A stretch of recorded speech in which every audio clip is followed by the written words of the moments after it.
I'm Dr. Margaret Cochran, and this is Wisdom, Love, and Magic. You know, I get asked a certain question a lot, and I especially get asked this question by my friends and family overseas. And the question is, what happened?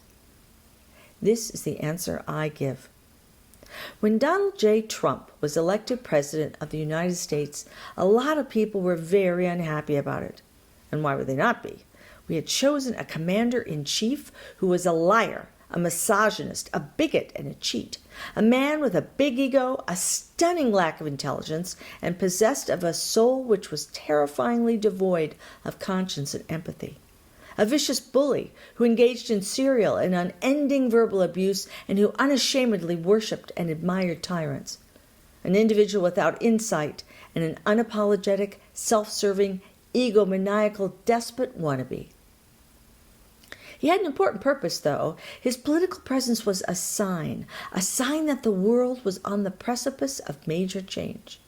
He was going to, with the help of his pusillanimous toadies, both within and outside the walls of Congress, raise the vibrational level and consciousness of this country and the planet as a whole. After all, the United States has been admired and relied upon to facilitate and foster decency, human rights, and innovation for decades. It was time for change, and yet again, we were to lead the charge. Now, I'm a psychotherapist by trade, and I'm privileged to work with people who are focused on love, growth, and change. Oh, their origin stories differ, to be sure, but that's what it all comes down to in the end: love, growth, and change. And as you might imagine, Mr. Trump and his ilk complicated and largely darkened the stories of the people I serve. And I will confess that my shameless clinical projection is that he complicated and darkened many of your stories as well. I want to tell you from my heart that I'm truly sorry for whatever you suffered at the hands of the Trump administration and its elegantly negligent and incompetent management of the urgent matters we are all facing.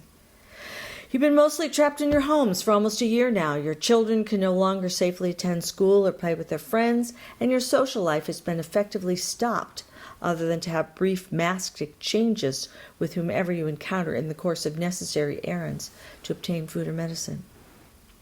You may have lost loved ones, jobs, businesses, and/or your home due to the economic fallout of the global pandemic, one that Mr. Trump initially blamed on his rivals for creating to soil his image, and then when it raged on and killed hundreds of thousands, insisted would just magically disappear. And of course there was the havoc he created by attempting to weaken or destroy environmental regulations that powerfully affect our health and well-being in a plethora of ways, including dealing with zootropic infectious diseases such as we are now facing, and which there are and will be many more. We must also be mindful of his attacks on women physically, verbally, and politically via his attempts to quell our equal rights in the workplace and to deny us access to reproductive health care. And let's not forget his war on anyone he considered other: the poor, the middle class, people with melanin compositions that were different from his own and/or had sexual or gender preferences and practices that he considered abhorrent.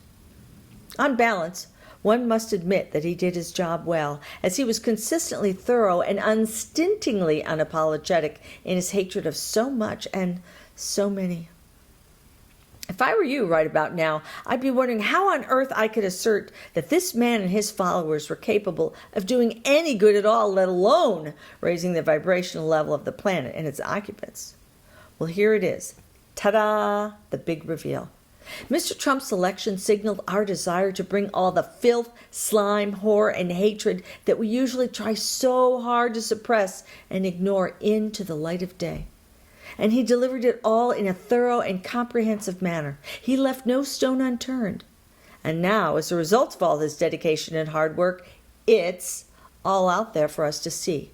And we can begin the process of correction and healing. Not unlike any festering wound, we have to take a good look at what ails us rather than hiding it under bandages. We must expose it to the light, thoroughly clean it, even though it may be somewhat uncomfortable to do so. Suture the wound if it is so large it cannot close on its own. Use antibiotics if needed, and then work to keep it clean and exposed to light and air as needed for a full recovery. Oh, there'll be scars, no doubt. However, we must remember the scar tissue is stronger than the original skin it binds, and if properly cared for, can keep the injured area well and healthy for the duration of our lives. Scars are nature's way of reminding us of our ability to heal from injuries, recover from adversity, pull together, and be stronger than ever. And to that end, we have to recognize that we're part of a global community, and nationalism is a foolish and destructive pastime. The world grows smaller every day, and isolationism will not work in anyone's favor.